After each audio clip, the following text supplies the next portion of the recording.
বহুদিনের প্রতীক্ষিত সেই স্বপ্নের ফাইনাল ম্যাচ স্বচক্ষে প্রত্যক্ষ করার জন্য।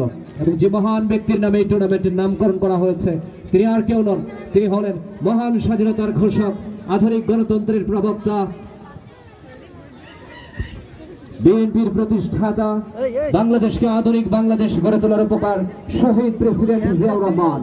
তার নামে নামকরণ করা হয়েছে এই টুর্নামেন্টের স্বাধীনতার ঘোষক শহীদ রাষ্ট্রপতি জিয়াউর রহমান স্মৃতি গোল্ড কাপ ফুটবল টুর্নামেন্ট 2024।